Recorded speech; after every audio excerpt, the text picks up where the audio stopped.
Oke guys, welcome back to Daily Charting with Toshi, di mana kita akan daily chart your favorite cryptocurrencies. Oke, dalam 24 jam terakhir, cryptocurrency market terkoreksi tipis sebesar 0,39% dengan total market cap mencapai 1,75 triliun US dollars. Kita bisa lihat Bitcoin ada di angka 39.192, almost exactly the same dari posisi yang kemarin kita bahas di DCWT ya. Jadi bisa dibilang BTC sangat-sangat sideways. Kita bisa lihat ya. 4 jam ya, per 4 jam kita bisa lihat sangat sideways, bahkan per 1 jam pun sangat flat. Jadi kita bisa lihat ada lag in volume sepertinya, dan market sebenarnya benar-benar bingung mau lanjut naik ke atas atau mau turun begitu ya. Dan kita bisa lihat ini berefek juga terhadap markets ya. Markets juga cenderung ya nggak terlalu kemana-mana. Paling ada beberapa lah yang koreksi seperti XRP karena kemarin baru naik ya, karena berita dari SEC ya. Nah, buat kalian yang belum nonton beritanya seperti apa, boleh nanti cek di bawah. Gue mungkin akan taruh di description. Lalu yang koreksi lagi Luna ya, di mana Luna kemarin akhirnya ketahan oleh tembok $100 lah kurang lebih ya. Dan Cardano ada peningkatan tipis, ya rata-rata tipis lah ya. Paling ada beberapa yang terkoreksi, biasanya karena kemarin-kemarinnya cukup ada peningkatan signifikan ya. Jadi nanti untuk detailnya tentunya kita akan bahas di belakang. Sekarang kita akan masuk dulu ke newsnya. Oke, dan kita masuk ke beritanya. Mantan bos Goldman Sachs bergabung ke Coinbase. Apa itu Goldman Sachs ya? Buat kalian yang belum tahu, Goldman Sachs ini adalah investment bank salah satu terbesar di dunia, ya sekelas dengan JP Morgan, Credit Suisse, dan banyak lagi. Ya, jadi kita akan langsung masuk ke beritanya. Jadi salah satu eksekutif di Goldman Sachs yang bernama Roger Bartlett ya meninggalkan bank investasi global Goldman Sachs untuk bergabung dengan pertukaran kripto Coinbase, yaitu otomatis dia di Amerika Serikat juga ya. Nah, di Goldman Sachs dia adalah direktur pelaksana dan kepala operasi global untuk global market selama 1 tahun. Sebelum itu dia adalah kepala operasi global selama hampir 5 tahun. Nah, sebelum bergabung di Goldman Sachs, dia adalah wakil presiden di Credit Suisse selama 6 tahun, which is ini juga investment bank yang besar juga ya.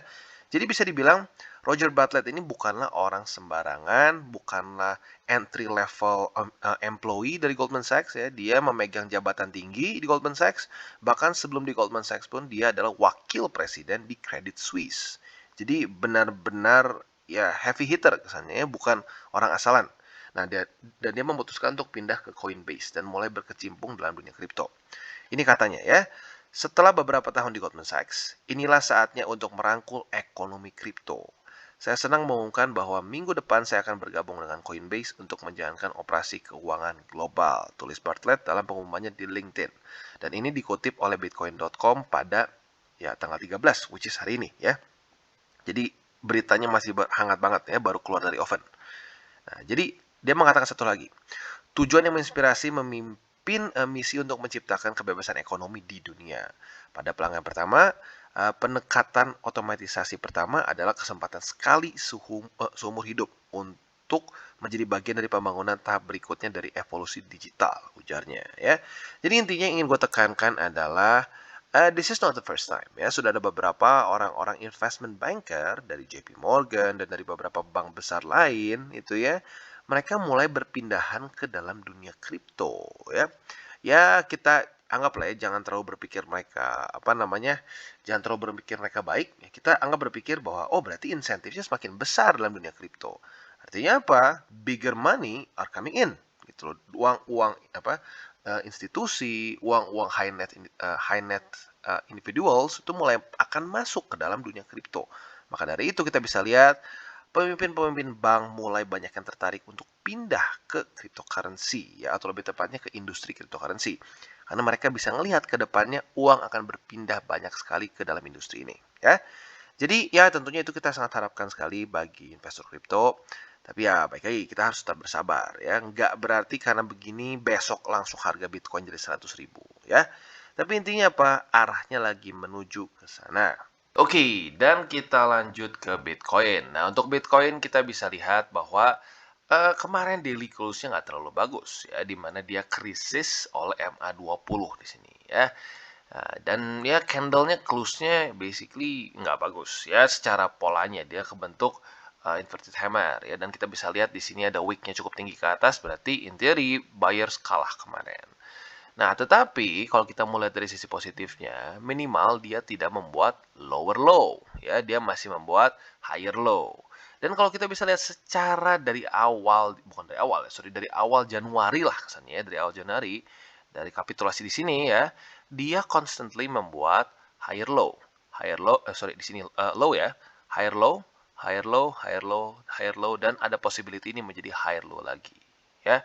Tetapi di sini ada satu resisten yang diketuk berkali-kali. Nah, buat kalian yang suka suka pola-pola candles, mungkin udah mulai kebaca ini bentuknya kok kayak ascending triangle ya. Coba kita lihat nih. Ascending triangle membuat apa? Higher low, higher low, higher low, higher low, tetapi kepentok terus atau ketahan terus oleh satu resisten yang kurang lebih mirip, dan kita tinggal tunggu breakout gitu ya.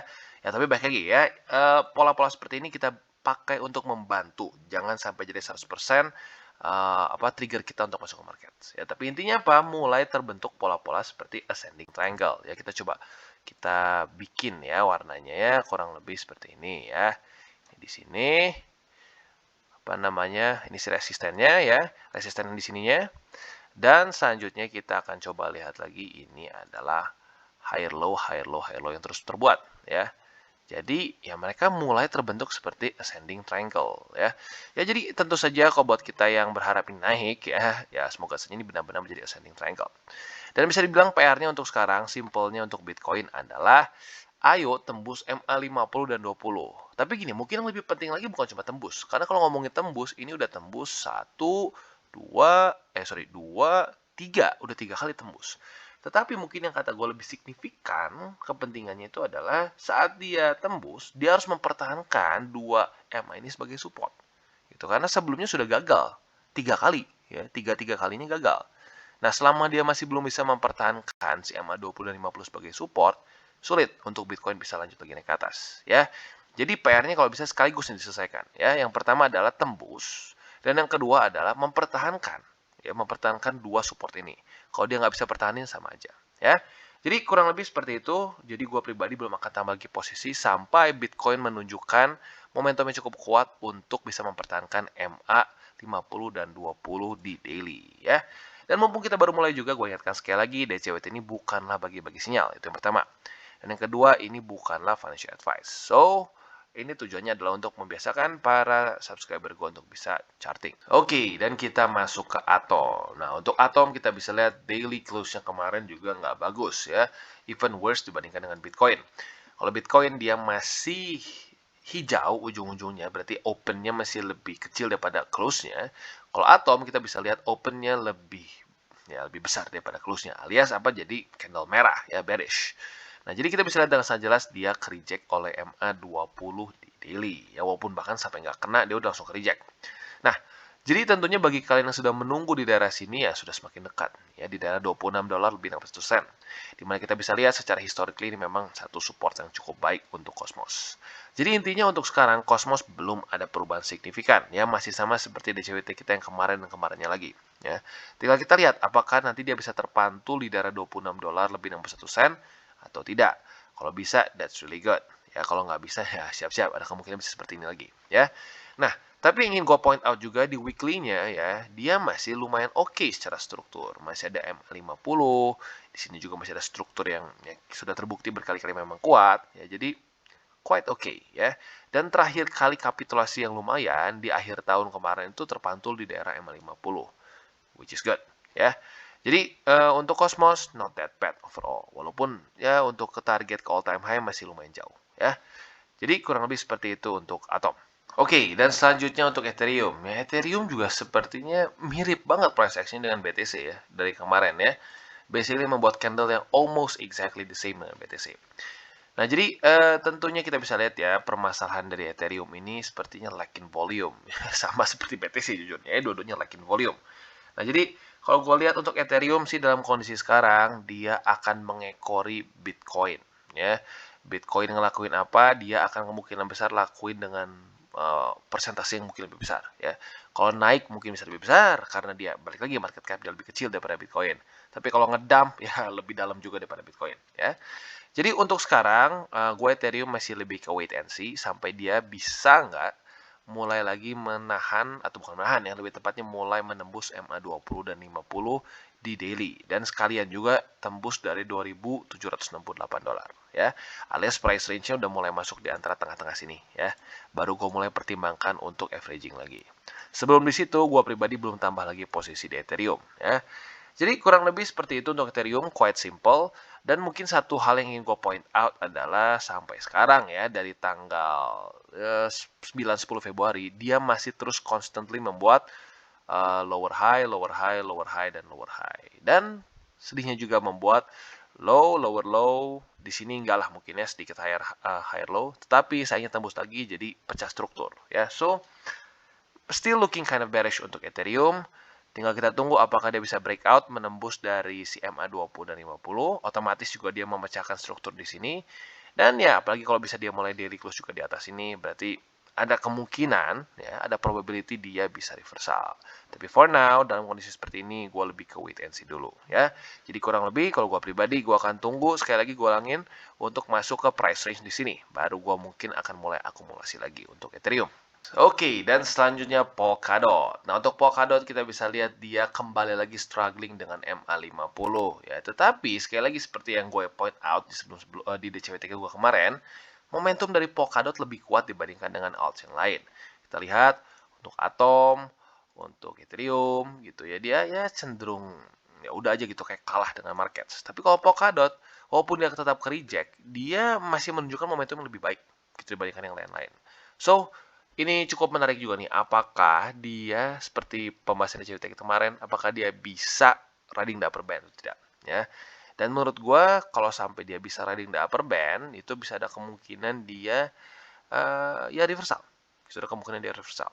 Tapi kalau dia terus ketahan oleh MA50, ya sudah, ya berarti kemungkinan riding the upper band-nya dibatalkan, ya. Jadi untuk Polkadot kurang lebih seperti itu. Kita lihat apakah dalam sehari ini, ya, dalam 20 jam lagi ke depan, dia bisa close di atas dari MA50 atau tidak. Nah, kalau dia bisa close di atas 50, pertanyaan apakah momentum cukup kuat untuk bisa masuk ke dalam area riding the upper band. Kalau bisa sampai benar-benar riding the upper band, itu ada kemungkinan cukup kuat ya, ini bisa menjadi titik point reversal ya. Ya, kalau sampai gagal, saya siap-siap ya menuju ke daerah sini, ya, daerah $10 lebih 89 sen, di mana itu adalah area yang bisa membuat menjadi double bottom, gitu, ya.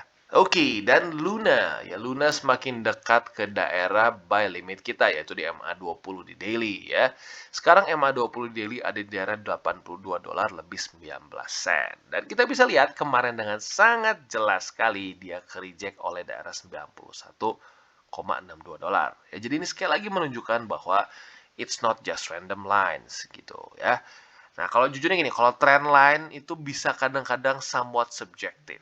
Tapi kalau menurut gua struktur itu ya nggak subjektif ya. Lu mau pindahin ke logaritmik, ke linear, semuanya akan tetap sama. Which is di daerah situ ya sudah di daerah situ. Nah, kalau trend line suka berbeda kadang-kadang ya. Nah, jadi untuk Luna kita bisa lihat dia ke-reject oleh resisten di sini ya, di mana sebelumnya waktu dia all time high pada tanggal 27 Desember dia membuat lower high di sini. Nah, ternyata lower high ini sekarang berpengaruh lagi terhadap Luna ya, bahkan sebelum dia mencapai all time high di sini pun dia ke-reject di daerah sini ya.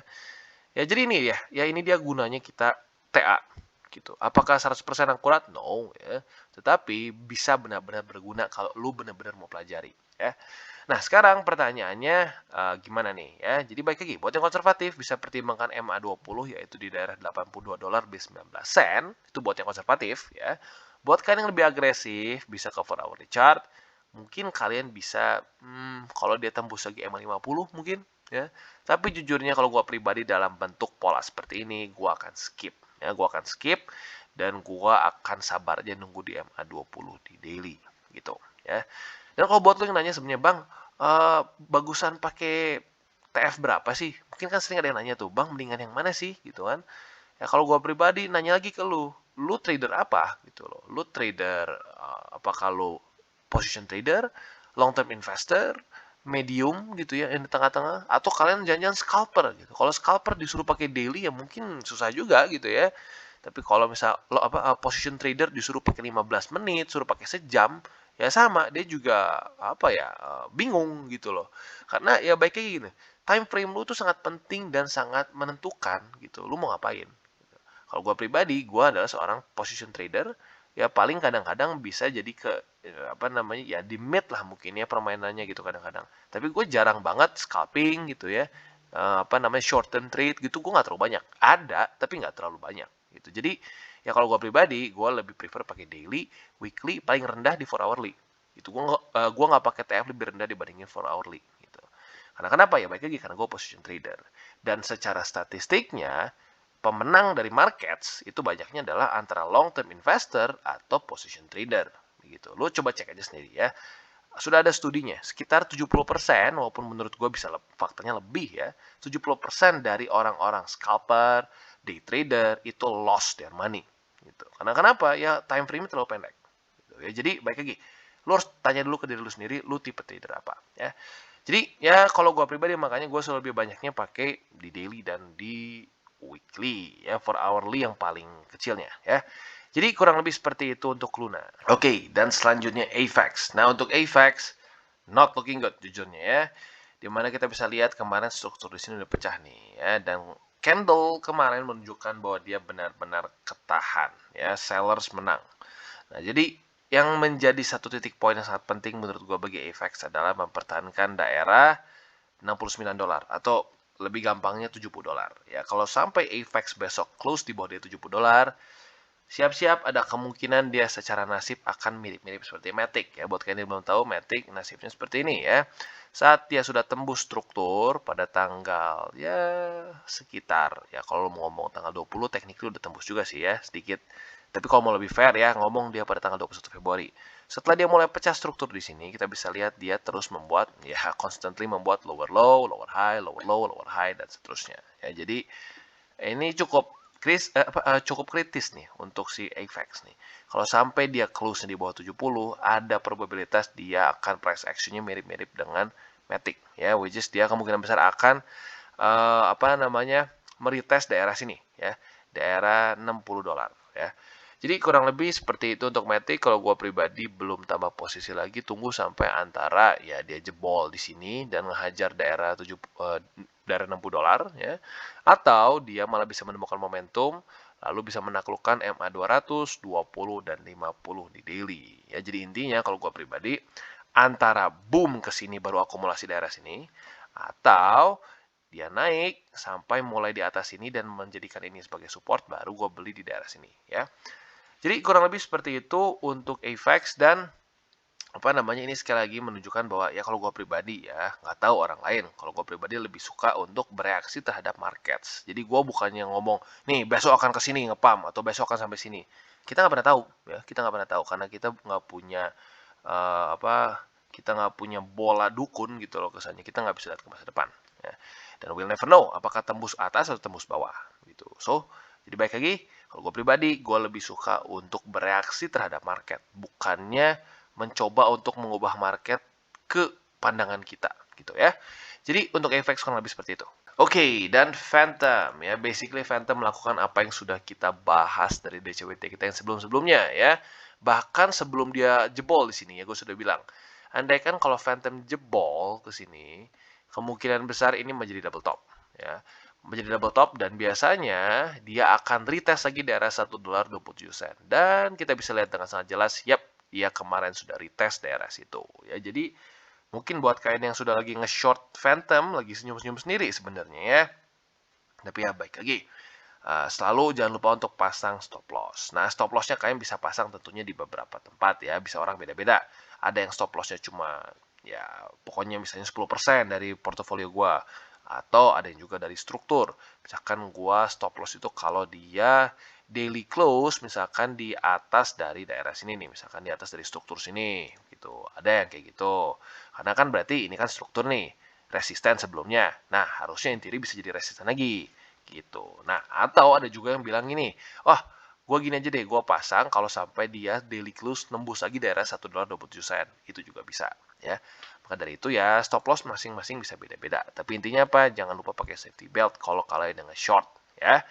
Nah, sekarang untuk Phantom targetnya gimana nih ya? Otomatis kalau dia nggak bisa naik ke atas daerah $1.27, ya siap-siap dia akan bisa lanjut lagi membuat lower low dan lower high, lower low. Jadi bentuknya mungkin gini ya. Dia retest lagi mungkin sekali 2 kali lagi, turun membuat lower low, lower high, lower low, lower high, dan targetnya kita bisa lihat bisa sampai mana. Untuk sekarang bisa ada, kayaknya gua kasih aja deh ya. Gua kasih struktur di sini ya di daerah 98 sen yang ada juga Fibonacci di sini ya. Support tentunya ya. Nah, jadinya ya kita lihat apakah dia bisa tembus $1.27 atau tidak. Kalau tidak bisa tembus, ya sudah target kita ke 98 sen ya. Jadi kurang lebih seperti itu untuk Phantom, dan ya sekali lagi ya buat kalian yang bingung kenapa bisa terjadi seperti ini dan lu miss berita kemarin mengenai Andre Cronje. Jadi Andre Cronje itu adalah bisa dibilang DeFi arsiteknya dari Phantom ya, dan dia memutuskan untuk keluar dari dunia cryptocurrency ya karena memang ya satu orang yang memang rada nyentrik, dan ya kita bisa tahu memang kadang-kadang dunia kripto cukup toksik ya, jadi dia merasa dia nggak nyaman lagi dan akhirnya keluar. Karena dari itu, Phantom dan Yearn Finance terjun payung. Ya. Nah, tapi buat kalian yang belum nonton video gue mengenai update Phantom, boleh pertimbangkan nonton, di mana gue sudah bahas sebenarnya tidak ada perubahan fundamental, hanya saja Andre Cronje keluar gitu loh.